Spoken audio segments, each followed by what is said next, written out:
तो फिर से एक बार स्वागत है आपका एंड अरे तुम टेढ़े कैसे हो। तो एक बार फिर से स्वागत है आपका। आज जैसे कि शुभ 11वां दिन है, May 11 डे 11 है ना। हमने 10 दिन कंप्लीट कर डाले हैं एंड साइंस हम पढ़ने वाले हैं आज दक्षिणा की 10वीं में। तो चलिए नेक्स्ट चैप्टर को हम और गहराइयों में समझते हैं। चैप्टर का नाम क्या है मुझे भी नहीं पता है। So today we will study chapter 3 metals and non metals of chemistry. So चलिए बच्चा लोग समझते हैं इसको, पढ़ते हैं इसको एंड कुछ डाउट लगे तो पूछेंगे आप लोग, है ना। कमेंट बॉक्स खुला पड़ा है आप लोगों के लिए। So let's get started.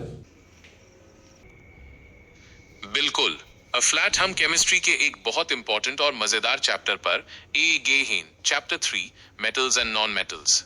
इस चैप्टर में हम अपने आसपास की चीजों लोहा, सोना, आ गए हैं। ठीक है, कहाँ आ गए हम लोग यहाँ पर अभी? मेटल्स एंड नॉन मेटल्स में। ठीक है, ये बड़े भैया की भैया एक्शन बड़ी खराब है। चलो मिलते हैं। ऑक्सीजन की फितरत के बारे में जानेंगे। किसके फितरत के बारे में जानेंगे भाई? लोहा, सोना और ऑक्सीजन के। ओके। 1 फिजिकल प्रॉपर्टीज देखने और चोन में कैसे हैं। क्या? छूने में। ठीक है, छूने में। चून, वाह चून में बड़ी खराब है भाई आपकी, है ना इंग्लिश। English sorry. मेटल्स धातु लस्टर, इनमें अपनी एक चमक होती है जैसे नया बर्तन या सोना। मैलिएबिलिटी, इन्हें पीट पीट कर पतली शीट्स बनाया जा सकता है। सोना गोल्ड सबसे ज्यादा मैलिएबल होता है। डक्टिलिटी, इन्हें खींचकर पतली तार वायर्स बनाया जा सकता है। कंडक्टर्स, ये बिजली, इलेक्ट्रिसिटी और गर्मी हीट को अपने अंदर से गुजरने देते हैं। सिल्वर सबसे अच्छा कंडक्टर है। सोनोरस, इन्हें मरने पर टैन की आवाज इन्हें मारने पर, है ना, इन्हें मारने पर टन की आवाज आती है। ठीक है, जैसे स्कूल की घंटी ट्रर बजती है ना। ठीक है, जैसे स्कूल की घंटी। नॉन मेटल्स अधातु, ये चमकदार नहीं होते आयोडीन को छोड़कर। ये अक्सर भुरभुरे ब्रिटल होते हैं, यानी मारने पर टूट जाते हैं। ये बिजली और गर्मी के दुश्मन इंसुलेटर्स होते हैं ग्रेफाइट को छोड़कर। 2 केमिकल प्रॉपर्टीज रिएक्शन कैसे करते हैं। ये सेक्शन एग्जाम के लिए बहुत जरूरी है। Metal plus oxygen, right arrow metal oxide, जैसे 2Cu plus O_2 right arrow 2CuO। Copper oxide जो काले रंग का होता है। इसको ध्यान रखेंगे। ठीक है, काफ़ी इंपॉर्टेंट है ये, है ना। जब मेटल एंड ऑक्सीजन मिलते हैं तो हमेशा मेटल ऑक्साइड बनाते हैं, और ये जो मेटल ऑक्साइड होता है वो आपका एसिडिक होता है। ठीक है, नेचर में। क्या बोल रहा हूँ मैं, सॉरी। मेटल ऑक्साइड आप लोग का नॉन एसिडिक होता है, इट मीन्स बेसिक होता है। ठीक है, जो आपका नॉन मेटल ऑक्साइड होता है, जैसे आपका कार्बन डाइऑक्साइड हो गया, है ना, वो क्या होता है आप लोगों का? वो आप लोगों का एसिडिक होता है। ओके। पोटेरिक ऑक्साइड्स, कुछ मेटल ऑक्साइड्स जैसे एल्यूमिनियम और जिंक एज होते हैं जो एसिड और बेस दोनों के साथ रिएक्ट कर लीथ है। ऐसे नहीं होते, ऐसे होते। ठीक है, ऐसे होते जो भी ऑक्साइड्स होते जो मतलब क्या एसिड और बेस दोनों को साइटेशन कर डालते हैं, वो क्या होते हैं आप लोगों के? Amphoteric oxides. इसको बहुत ध्यान रखेंगे, बहुत इंपॉर्टेंट। ठीक है, ये सारे पॉइंट्स काफी इंपॉर्टेंट। ठीक है, एग्जाम पॉइंट ऑफ व्यू से भी। रिएक्टिविटी सीरीज, सारे मेटल्स एक जैसे जोशीले नहीं होते। सारे जो मेटल्स होते क्या एक जैसे जोशीले नहीं होते, बोल रहा है ये। ओके, ठीक है, मतलब बेसिकली इनमें कुछ न किसी कुछ कमियां भी होती है। ठीक है ना। एक पावर, एक पूरी सीरीज होती है जिसको अपन कहते हैं रिएक्टिविटी सीरीज। कोई ज़्यादा करता है, कोई कम करता है रिएक्शन। ठीक है, तो रिएक्टिविटी सीरीज क्या होती है आपकी? बेसिकली इसी पर डिजाइन होती है। ठीक है, सोना गोल्ड एकदम शांत है, पर सोडियम Na और पोटेशियम के इतने गुस्से वाले हैं कि बाहर खुले में रखते ही आग पकड़ लेते एकदम हैं। खत्म कर देंगे सब, है ना। भागो यहाँ से एकदम। इसीलिए इन्हें केरोसिन ऑयल में डुबो कर रखा जाता है। 3 आयोनिक कंपाउंड्स, दोस्ती कैसे होती है। जब एक मेटल, अभी आयनिक कंपाउंड समझने का बहुत ज्यादा इंपॉर्टेंट है। यहाँ प्लस और माइनस की बात होती है ना, चार्जेस की। जो इलेक्ट्रॉन देना चाहता है और एक नॉन मेटल जो इलेक्ट्रॉन लेना चाहता है। तो इलेक्ट्रॉन देना चाहते हो और इलेक्ट्रॉन लेना चाहते हैं। ठीक है, इसको आप ध्यान रखेंगे कि लेना और देना किसका? इलेक्ट्रॉन का जहाँ होता है। ठीक है, उसको पर वो जो वहाँ जो कंपाउंड क्रिएट होते हैं वो क्या होते हैं आप लोगों के? आयोनिक कंपाउंड हो। ठीक है, आयोनिक कंपाउंड। और जहाँ पर लेना देना नहीं होता कुछ भी, वहाँ पे क्या होता है?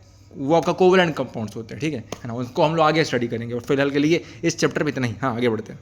मिलते हैं तो एक मजबूत रिश्ता बनता है जिसे आयोनिक बॉन्ड कहते हैं, है ना। सोडियम, ये साथ हम नहीं छोड़ेंगे, बोलते ना, ये दोस्ती हम नहीं तोड़ेंगे, बस खत्म बात। ठीक है, जन्मों जन्मों का साथ हो गया ये। ओके, ऐसी वाली बात होती है। ओके ना, आयनिक बॉन्ड की। क्लोराइड नमक, सोडियम अपना एक इलेक्ट्रॉन क्लोरीन को दे देता है। प्रॉपर्टीज, इनका मेल्टिंग पॉइंट बहुत हाई होता है और ये पानी में घुलने पर बिजली कंडक्ट करते हैं। कॉन्डक्ट नहीं करते, कंडक्ट करते भाई साहब। ठीक है, आगे बढ़ते हैं। 4 एक्सट्रैक्शन एंड करोजन, सफाई और जंग। करोजन, जब लोहे Fe पर भौर रैंक की परत जम जाती है, यूज जुंग रस्ट कहते हैं। प्रिवेंशन, तो ये आपने देखा होगा कोरोजन हो जाता है लोगों का, नहीं लकड़ी लोहे वोहे में नहीं, इस तरीके से ले वो बन जाता है ब्राउन कलर का है ना, वो लेयर बन जाता है बेसिकली वहाँ पे क्या ऑक्साइड बेसिकली है ना, आयरन का ऑक्साइड वहाँ बन जाता है वो, ठीक है, जो कि बेसिक होता है नेचर में, हमने पढ़ लिया, ठीक है। तो फेरस ऑक्साइड वो बन जाता है, ठीक है, आपका Fe2O3। और प्रिवेंशन कैसे कर सकते हैं उसको अपन, गैल्वेनाइजेशन, जिंक की परत चढ़ाना, जिंक का लेवल चढ़ा, जिंक का परत चढ़ा देते हैं उसमें अपन पेंटिंग कर सकते हैं या फिर ऑयलिंग कर सकते हैं, ठीक है, क्लियर, मेटल्स को हम बचा सकते हैं ऐसा करके। पेंटिंग या ऑयलिंग से हम मेटल्स को बचा सकते हैं। भैया का टेक्निकल सवाल, मान लो मेरे पास एक मेटल है जिसे मेन चाकू नाइफ से आसानी से काट सकता हूं, इतना सॉफ्ट है, बताओ अस मेटल का नाम क्या हो सकता है? 1 आयरन लोहा, 2 सोडियम Na, 3 कॉपर तांबा। हिंट, पीडीएफ के पेज 1 to 2 पर इस क्वेश्चन वाले मेटल का जिक्र है।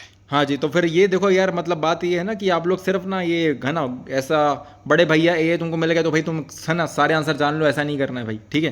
तुम्हारी बुक को खोलना पड़ेगा, बुक के साथ ये भैया भाई बुक भी होनी चाहिए, भैया भी होनी चाहिए, कॉपी किताब भी साथ में होनी चाहिए, समझे, ठीक है। सिर्फ और सिर्फ इन पर डिपेंड नहीं करना है आपको, राइट। मेरा गोल यहाँ पर ये है कि आप लोग का माइंड थोड़ा अच्छा हो सके, क्रिएटिव हो सके, है ना, आप लोग सोच सको, थिंक कर सको, राइट राइट। मैं चाहता हूँ कि आप लोग थिंक करो, तभी आप ज़िंदगी में आगे बढ़ोगे, राइट, और सारे कॉम्पिटिशन से बाहर निकलोगे। चलिए आगे बढ़ते हैं। तो ये जैसे कह रहे हैं मेरे से क्या कि ऐसा ऐसा मेटल जो कट सके, ठीक है, उनको अपन कहते हैं क्या, सोडियम मेटल, क्या कहते हैं, सोडियम, ठीक है, अब हाँ सोडियम, हम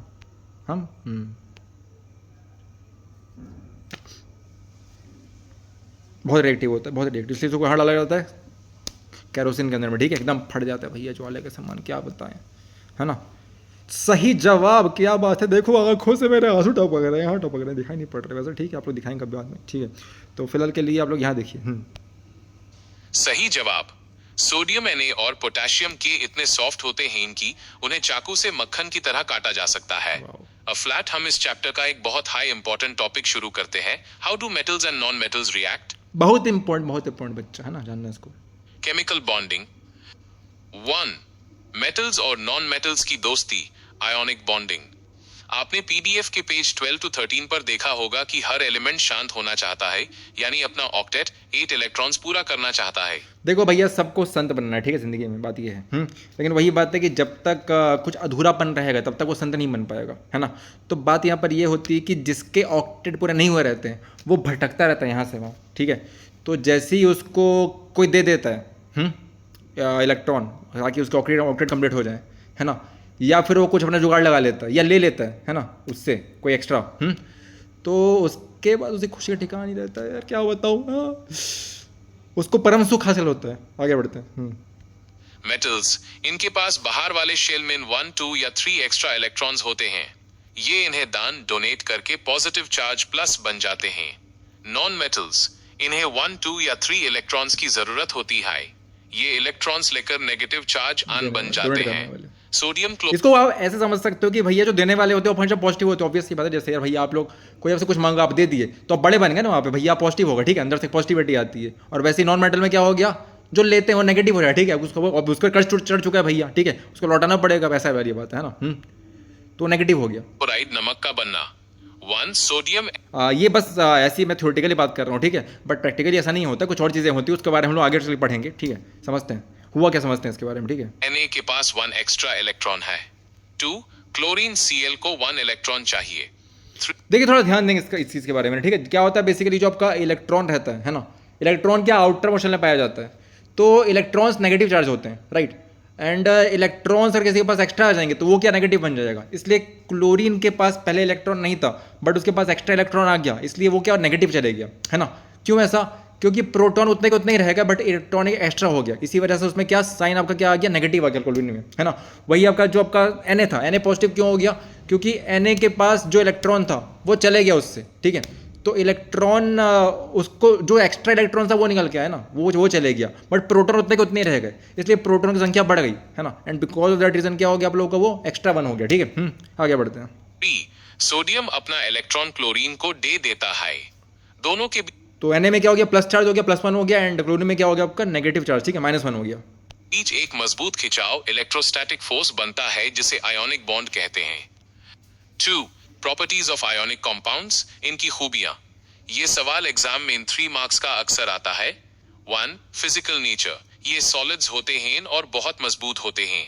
2. मेल्टिंग पॉइंट, इनका मेल्टिंग और बॉइलिंग पॉइंट बहुत हाई होता है क्योंकि बॉन्ड तोड़ना मुश्किल है। 3. सॉल्युबिलिटी, ये पानी में घुल जाते हैं पर केरोसिन में नहीं घुलते। 4. कंडक्शन, ये सॉलिड स्टेट में बिजली कंडक्ट नहीं करते लेकिन पानी में घुलने पर या पिघलने मोल्टन स्टेट पर बिजली गुजरने देते हैं। 3. ऑकरेंस ऑफ मेटल्स, जमीन से निकलना। मेटल्स ह्यूमेन जमीन के अंदर से मिलते हैं। मिनरल्स, जो नेचुरल सब्सटेंस जमीन में मिलते हैं। ये बच्चों को ध्यान देना काफ़ी इंपॉर्टेंट है। ये देखो प्रॉपर्टीज़ पहली बात तो काफ़ी इंपॉर्टेंट थी इसकी, है ना, जो मैंने आपको बताया यहाँ पे पढ़ी आप लोगों ने, है ना, आयनिक कंपाउंड्स की। वैसे यहाँ पे क्या हो गया आपका, ये जो ऑकरेंस ऑफ मेटल्स आपका है, ठीक है, जो ज़मीन से निकल के आते हैं अंदर, जो ज़मीन के अंदर पाए जाते हैं आपके, है ना, मेटल्स अलग अलग, तो वो मतलब क्या ऐसे एग्जैक्ट मेटल्स थोड़ी रहते भाई, क्या लोहा निकाल रहे भाई अपन, ठीक है ना। तो कीमत होती है, किस चीज़ की कीमत होती है भाई, निकालने की, है ना। ये जो कीमत आपको दिखती है ना कि भाई इतने का इतने का है, तो मतलब ये थोड़ा सा आसान नहीं होता है। बेसिकली क्या हमको मिनरल्स और के फॉर्म में मिलते हैं अपन को, ठीक है, समझते हैं इसके बारे में।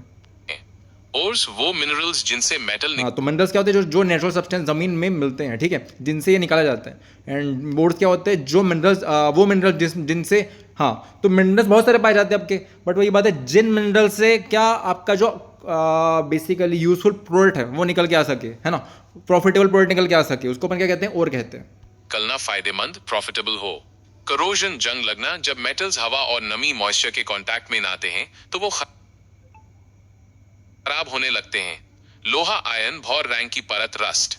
कॉपर, हेयर रंग की परत, भूर नहीं बोलते, भूरे रंग की, ठीक है ना। पहले कॉपर में क्या होता है आप लोग का, हरे रंग, ग्रीन कलर का, है ना, ग्रीन कोटिंग हो जाती है, ठीक है। सिल्वर में क्या होता है, रंग की परत, काले ब्लैक रंग की परत, ठीक है। भैया का डिटेक्टिव सवाल, मान लो एक लेडी के पुराने सोने के कंगन डल काले पद गए थे। एक आदमी ने उन्हें, काले पद, पाले पड़ गए, ठीक है, कहाँ गया, हाँ कहाँ गया भाई, ठीक है, काले पड़ गए थे।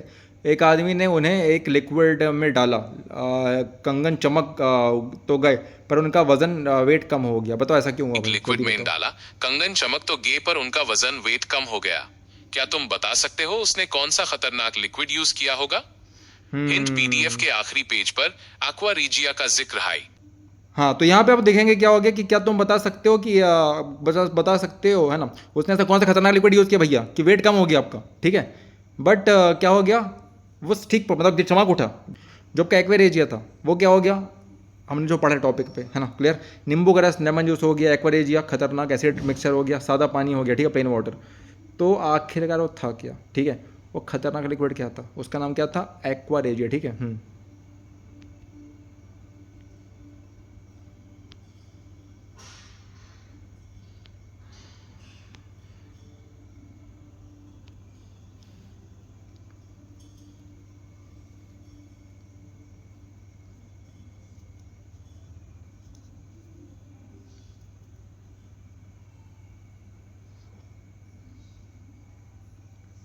तो पढ़ते हैं एक्वा रीजिया के बारे में, ठीक है, डिटेल में। भाई तुम तो पक्के डिटेक्टिव हो। बिल्कुल सही जवाब। एक्वा रीजिया लैटिन में जिसका मतलब हाई रॉयल वाटर, हाई वो खतरनाक लिक्विड है। इसके बारे में कुछ खास बातें जान लो जो एग्जाम में पूछी जाती हैं। एक्वा रीजिया क्या है? PDF page 10। 1.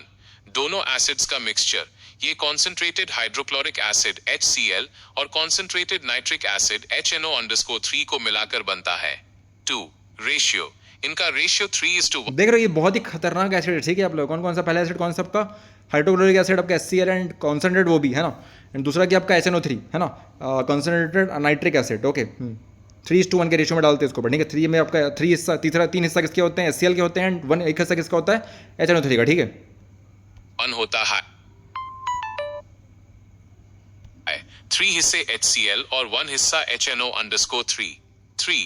पावर, अकेला HCl या अकेली नाइट्रिक एसिड सोने गोल्ड को नहीं गला सकती, लेकिन ये मिक्सचर इतना पावरफुल होता है कि ये सोने और प्लैटिनम जैसे नोबल मेटल्स को भी पिघला देता है। इतना खतरनाक हो सोचो तुम, ठीक है। वजन वेट क्यों कम हुआ? जब यूएस आदमी ने कंगन को एक्वा रीजिया में डाला तो सोने की ऊपर वाली परत लेयर एसिड में घुल गई। इस वजह से अंदर की नई चमकदार परत तो बाहर ए गई, लेकिन कंगन का असली सोना एसिड में बह गया और उसका वजन कम हो गया। चैप्टर 4, कार्बन एंड इट्स ये हम कल compounds, पढ़ेंगे, ओके, the मेरे ख्याल magic से। of carbon. ये हम कल पढ़ेंगे, ओके, मैजिक ऑफ कार्बन के बारे में। तो चलो बच्चे, इसी के साथ ये चैप्टर आपका खत्म हुआ है ना। सो आई होप बड़े भैया ने काफी अच्छे तरीके से आपको इस चैप्टर के बारे में समझाया और गहराइयों में कभी आगे से समझाने वाला हूं मैं, है ना। तो दक्षशाला की 10वीं का ये जो अध्याय 3 साइंस चैप्टर, साइंस का चैप्टर 3 बेसिकली आपको आई थिंक समझ में आया होगा। कोई डाउट लगे तो फिर मैंने पहले बोल दिया आप लोगों को, कमेंट बॉक्स खुला है, जो भी डाउट हो पूछिए, है ना। आप लोग हेल्प करूंगा मैं 10वीं वालों, है ना, आगे बढ़ना इस बार। चलो मिलते हैं, बाय।